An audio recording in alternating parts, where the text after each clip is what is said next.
Amigos dessa obra, hoje é o 15º domingo do tempo comum, também dia no qual celebramos a memória de Nossa Senhora do Carmo, que está ligado biblicamente ao Antigo Testamento, mas também à experiência da Igreja a partir da Ordem do Carmo, e movidos pela liturgia da palavra, e é claro, movidos também pelaquilo que estamos vivendo na graça desta celebração. É importante compreendermos o carinho de Deus por nós, carinho este que se manifesta de modo preciso por meio da sua palavra, pois muitos são os textos que encontramos na Bíblia. São 4 os evangelhos, tantos capítulos e versículos, tantas são as leituras do Antigo Testamento, nos seus mais de 40 livros, muitas são as cartas que é de Paulo, o universal, mas hoje, 15º domingo do tempo comum, nós ouvimos precisamente o Evangelho de São Mateus, capítulo 13, parábola do semeador. Nós ouvimos um trecho da carta de Paulo aos Romanos, capítulo 8, e ouvimos um trecho do profeta Isaías, livro do Antigo Testamento. Tudo isso iluminado pelo Salmo responsorial, que é para nós também algo que nos convida a compreender a presença de Deus em nossa vida, o Salmo 64. E cada uma dessas leituras tem um propósito, e o propósito é nos mostrar a força de Deus em nossa vida. Tem um propósito, nos apresentar que a presença de Deus em nós é feita ou nos é dada para que possamos frutificar, não frutificar nas nossas obras, mas frutificarmos nas obras de Deus. Mas para que essas obras de Deus se frutifiquem, é necessário que vivamos na graça, pois é a graça que nos possibilita compreender a vontade dele em nós, é a graça que nos possibilita abrir-nos para fazer não a nossa vontade, mas abrir-nos para fazer a vontade de Deus. E por isso o itinerário que a palavra do Senhor faz é simples de ser entendida, mas ela não é fácil de ser compreendida, muito menos de ser vivida, sobretudo se esperamos que em nossa vida Deus sempre nos fale em parábolas. E Deus não gosta de falar em parábolas. Muitas vezes nós, por um empobrecimento da nossa vida de fé, ou empobrecimento da nossa própria vida e prática cristã, nós esperamos que Deus nos fale em parábolas, porque pensamos a parábola é mais fácil de ser entendida, a parábola é mais fácil de ser compreendida, mas nós, por exemplo, que somos às vezes fundadores de comunidade, ou que estamos na formação em comunidade, entendemos que muitas vezes é difícil que se compreenda a parábola, apesar da maioria de nós gostar de parábolas. Quem não gosta de ouvir as parábolas de Jesus? Porque diante da parábola, entendo ou não, compreendo ou não, acolho ou não, e mesmo muitas vezes não falando em parábolas, parece que o outro sempre ouve o que dizemos em parábola. Por exemplo, dizemos às vezes assim: olha, você precisa estar mais na comunidade. Isso é uma parábola? Não! Mas o outro entende que isso é uma parábola. Preciso estar mais na comunidade. Ah, mas a comunidade é na minha casa, a comunidade é no meu trabalho, a comunidade é com os meus amigos. Nunca há comunidade que ela deveria estar, porque ela entendeu em parábolas, e aí ela faz a sua vida uma parábola. Deus, quando fala conosco, Deus não quer falar conosco em parábolas, porque a parábola significa que Deus sabe que nós não entendemos o que Ele quer, que Deus sabe que não compreendemos o que Ele nos pede, e por isso Deus sempre fala diretamente a nós. E é por isso que hoje, no próximo domingo, o Senhor nos falará em parábolas justamente para nos questionar: será que nós entendemos a palavra de Deus? Será que nós compreendemos Deus? A parábola é simples. Um semeador saiu a semear, lançou a semente ali, lá, acolá, uma caiu à beira do caminho, outra caiu entre pedras, outra caiu entre espinhos. Ah, mas as sementes, algumas caíram em terra boa. Ai, que parábola linda! Ai, que Jesus maravilhoso! Mas e na sua vida? Qual é o terreno do seu coração? A parábola nos distrai.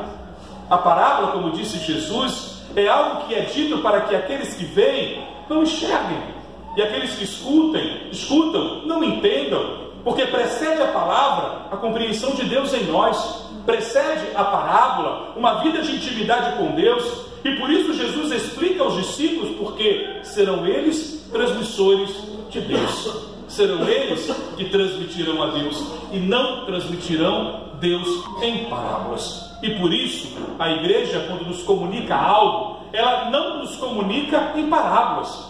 Ela nos diz o que é isso e o que é aquilo, qual é a vontade de Deus e qual não é. Se esperamos que Deus nos fale em parábolas, é porque ainda não estamos maduros e prontos para escutar a voz de Deus.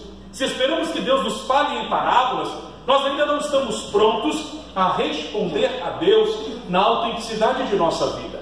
E por isso, quando o Senhor vem ao encontro de cada um de nós, e vem ao encontro de uma realidade como esta obra, Deus não quer falar em parábolas, porque a parábola nos dá permissão de entender ou não, de compreender ou não, de aceitar ou não. E por isso a maneira direta de Deus nos comunicar algo é crendo, é acreditando que nós somos capazes de entendê-lo. Se hoje usássemos uma homilia sobre a Virgem Maria, nós diríamos: Deus diante dela falou em parábolas ou falou de maneira direta? Direta. Quando o anjo vai a Maria e lhe comunica a graça que será ela a mãe do Salvador, o anjo não conta uma parábola para ela, não conta uma historinha para ela. Olha, você é muito bonitinha. Você sabia que em determinada aldeia havia uma menininha que também caminhava muito bonitinha, e lá naquela aldeiazinha, aquela menininha encontrou uma pedrinha preciosa, e ela pegou aquela pedrinha, colocou na boca, engoliu, e aquela pedrinha cresceu, e de repente aquela pedrinha virou uma montanha? O que eu poderia dizer? Essa é a história em parábola de Jesus, uma pedra preciosa que se torna uma rocha firme, na qual eu coloco a minha vida. Mas Jesus não contou para ela uma parábola, quer dizer, o anjo não contou para ela uma parábola. Ele disse, vai acontecer isso, isso, isso e isso, e pronto, e bastou. E isso foi apenas o começo daquilo que Deus lhe comunicaria. Porque se ele fala em parábola, diz assim: olha, você talvez não entenda o que eu vou dizer. E é difícil para nós conviver com Deus dessa maneira, de uma maneira direta, porque nós, por exemplo, quando convivemos com as pessoas, a maior parte do tempo estamos contando parábolas para elas. Quando a pessoa se aproxima da comunidade, a gente conta um monte de parábola para ela.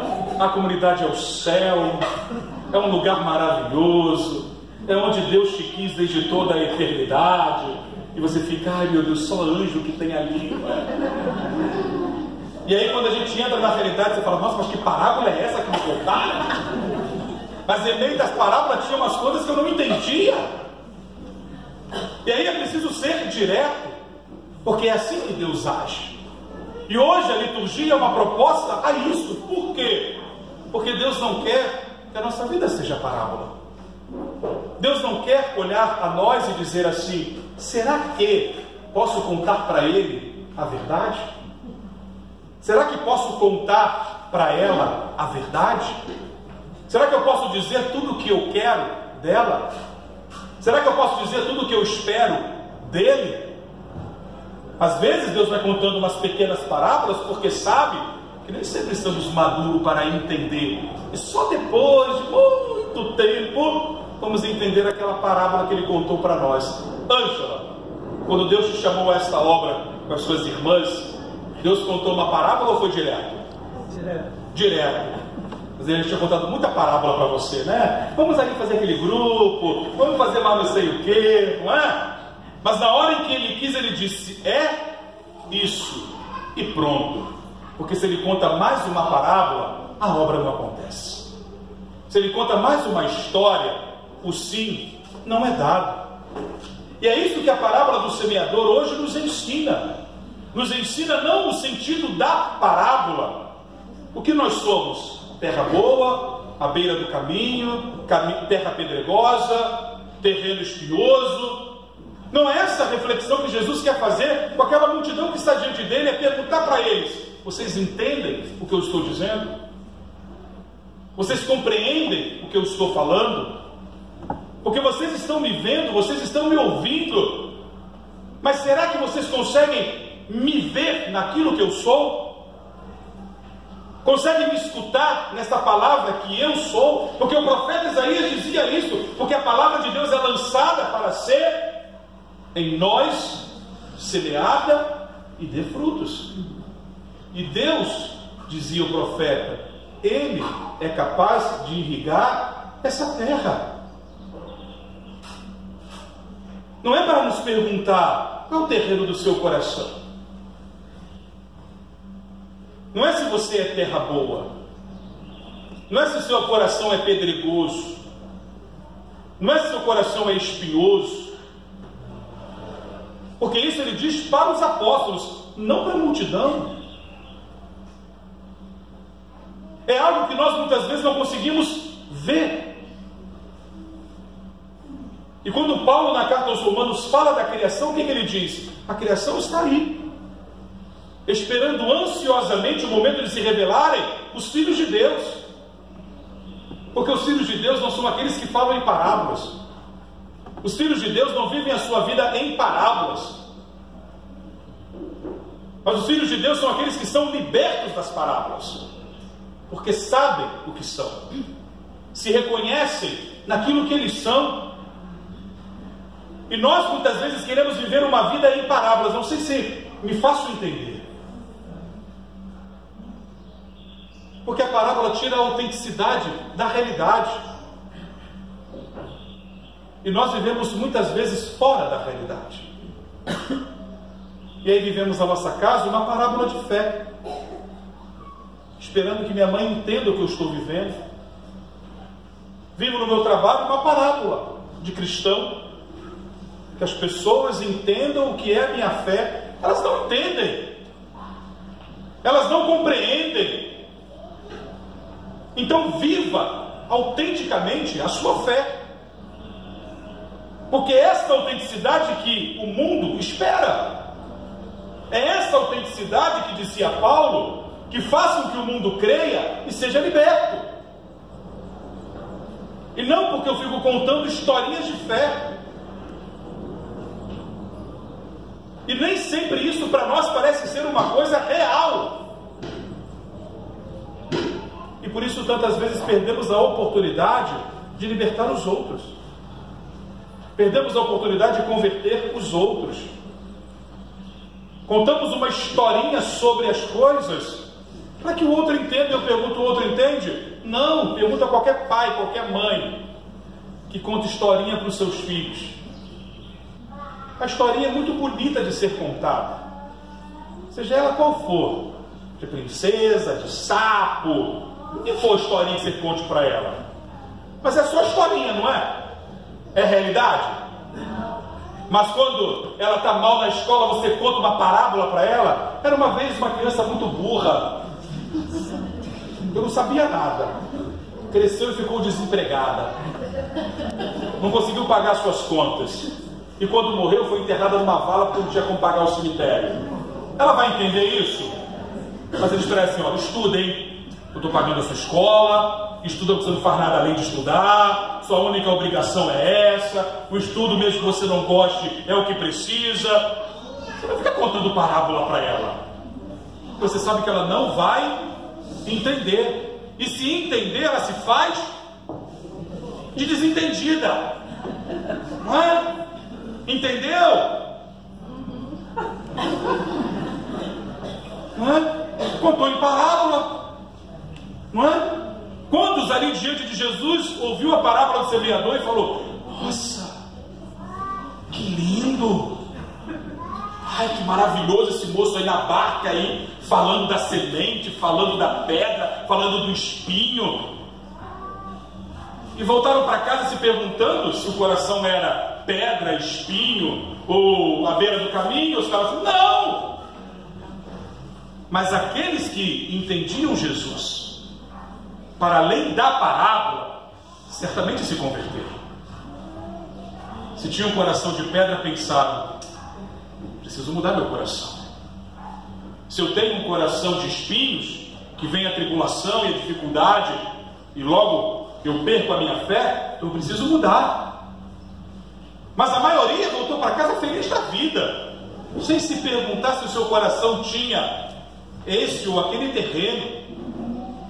E é por isso que é muito sério diante da palavra nos perguntar, não se o meu coração é esse ou aquele, mas se eu entendo o que o Senhor está falando, se eu entendo o que Jesus está me comunicando, se eu consigo ver. E aí quando passa a minha vida diante de mim, eu preciso entender. Eu preciso compreender o que é a minha vida. E às vezes a gente para e pensa, meu Deus do céu, está tanta coisa ruim, é tanto problema, é tanta dificuldade. A gente tem que respirar e pensar assim, isso é só parábola. Nossa, isso é algo que Deus me dá, que eu vou vencer.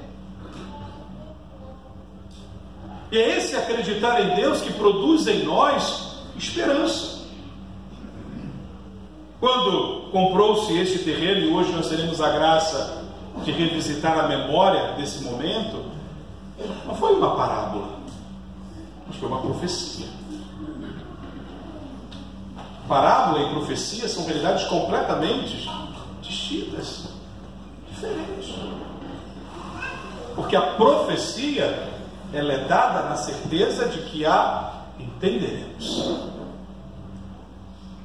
Uma profecia nunca nos é dada para nos deixar em dúvidas. Pelo contrário, a profecia é dada porque é uma certeza de Deus, de que compreendemos o que Ele diz. Talvez não entendamos tudo naquele momento, porque a profecia se cumpre no tempo, a profecia se cumpre na história. E isso veremos também na vida da Virgem Maria, que em muitos momentos ouviu profecias. Quanto a ti, uma espada de dor te transpassará a alma. Não era uma parábola, era uma profecia do sofrimento profundo que ela viveria aos pés da cruz do seu filho. E é claro, naquele momento ela não entendia aquela profecia. Então ela fazia o quê? Fez o quê? Guardou em seu coração, porque na hora certa ela ia, aquela profecia. E não passou a sua vida com medo de que a profecia se cumprisse. Se eu rezar mais, quem sabe a espada de dor não transpassa a minha alma. Se eu servir mais a Deus, quem sabe não vou sentir a dor que uma espada pode causar em meu coração. Não, é profecia, então vai se cumprir. Você querendo ou não, ela vai se cumprir. Então esteja pronto para o cumprimento da profecia. Esteja preparado para o cumprimento da profecia. A profecia nos assusta, a parábola nos encanta, né? A profecia nos amedronta, mas a parábola acalma o nosso coração. A profecia normalmente nunca é boa, né? Ninguém profetiza, e quanto a ti, Padre Cláudio, milhões irão cair sobre a sua cabeça. Milhões de dólares, porque vai cair de euros, mas milhões de preocupações vão cair sobre a sua cabeça, milhões de dificuldades. Profecia boa nunca é dita, né? Nunca é dita. Às vezes Deus dá uma profeciazinha ali, bem pequenininho, cobre Nossa Senhora com o manto, vamos lá, não é? Às vezes Ele dá uma profeciazinha boa para a nossa vida, não é? Mas a maioria das profecias não são desgraças, mas que nos convida a estar preparados em Deus para que elas se realizem. Padre, mas a comunidade, eis o Cordeiro de Deus, não é uma profecia? É uma profecia boa, maravilhosa, mas para que ela se realize, tantas outras profecias difíceis de serem aceitas precisam se cumprir. E para que elas se cumpram, é necessário muito trabalho, muita confiança, muita lágrima, muito joelho no chão, muita espera paciente. Uma coisa que a gente não é paciente. Eu sou muito, graças a Deus. Sou tão paciente quanto o Ângela. Muito paciente, né, Ângela? Eu sou paciência. Olha. Ai, meu Deus do céu. Bom, então vamos terminar por aqui, né, gente? E vamos pedir a Deus que, ao escutarmos hoje a palavra do Senhor, nós não a acolhamos como uma parábola, mas entendamos o que Deus quer nos falar e compreendamos de fato o sentido dessa parábola para a minha vida. E o sentido dessa parábola não está em nos perguntar apenas qual qual terreno existe em nós, mas sim sabemos e cremos que o Senhor semeia. Este é o fundo da parábola. O Senhor é o semeador e que nós precisamos estar prontos para receber as suas sementes. E uma vez que a semente é lançada em nosso coração, Deus vem com a graça do seu Espírito para irrigar a semente, para irrigar a terra, para que essa semente de Deus plantada em nós possa dar frutos, e frutos que permaneçam. E os frutos são dados na medida da generosidade do nosso coração. Quanto mais generosos, mais frutos produzimos. Pois produzir frutos significa ser terra boa. Produzir frutos significa alimentar as sementes e os frutos que são gerados na árvore. E o que pedimos hoje ao Senhor que nos comunicou a sua palavra, é que sejamos essa terra boa e de fato nos reconheçamos assim, nos reconheçamos como terra boa de Deus, onde Ele pode lançar as suas sementes e nós produziremos os seus frutos. Nós te pedimos, Pai, em nome de Jesus, que a graça do seu Espírito Santo hoje possa, no início desta semana, em honra desta comunidade, que o início desta semana de ação de graças, em cada Eucaristia celebrada, em cada evento realizado, não nos falte o reconhecimento de que plantastes nesta terra boa do coração desta comunidade uma graça particular, uma graça que revisita a própria história. E talvez possamos dizer, no dia da compra deste terreno, na assinatura das Escrituras, no dia 16 de julho, certamente o manto de Maria, o escapulário que São Simão Stock pedia a Nossa Senhora pela ordem do Carmo, pela ordem do Monte Carmelo, e quando confia a ele o escapulário da ordem para proteger, para guardar, certamente é para nos mostrar o quanto Deus guarda por Maria esta fundação, de como Deus guarda este lugar,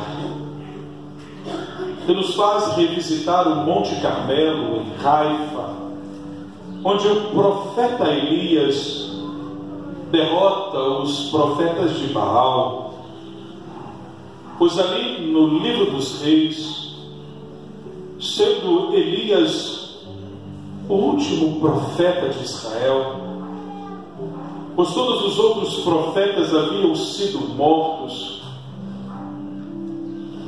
pelos profetas de Baal. Quando Elias se refugia naquele monte, o Monte Carmelo, e desafia os profetas de Baal, e ali, no alto daquele monte, oferece a Deus um sacrifício, um holocausto, e desafia aqueles profetas a clamarem por seus deuses, e se os deuses enviassem um fogo do céu que consumisse o sacrifício, Elias então se renderia. Mas se ele oferecesse o sacrifício e Deus o ouvisse, os profetas de Baal deveriam ser mortos.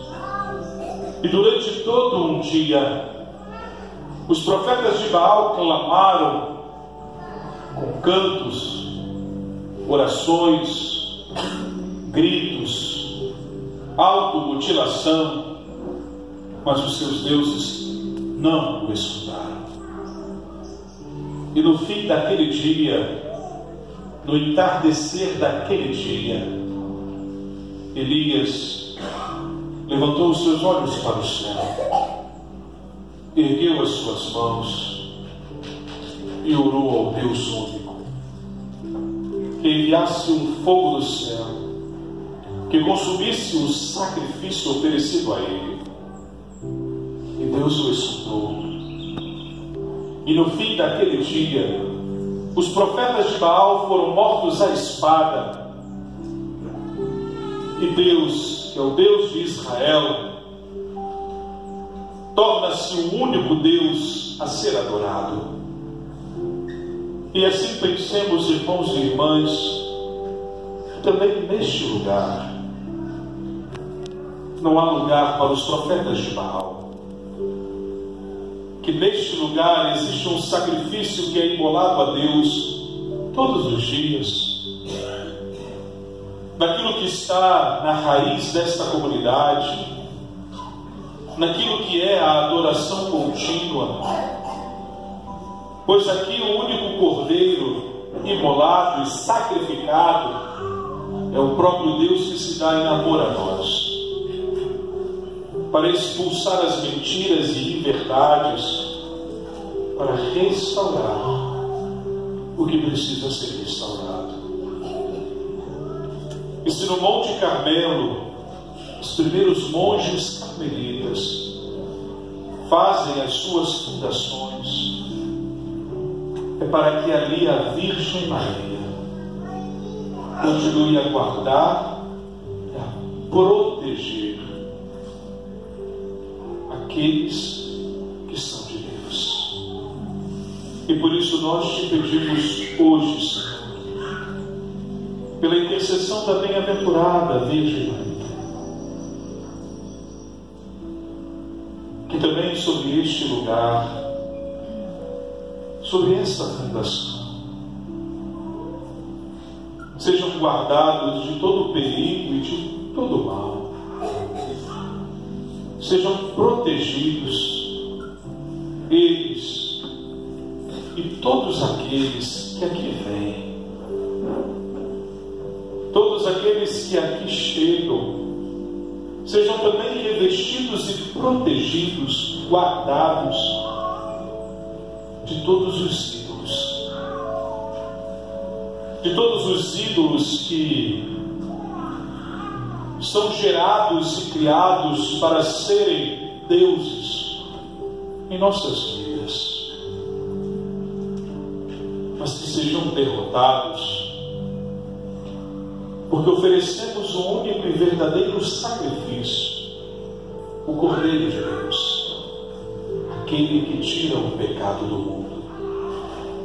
Nós te pedimos isso, Senhor, e o pedimos pela intercessão da bem-aventurada Virgem Maria, para que neste dia santo nossa fé seja renovada e o nosso coração creia e espere que fales a nós, Senhor, não em parábolas, mas fale a nós o que precisamos ouvir, e mais ainda, Senhor, o que precisamos ser segundo a sua vontade. Amém. Creio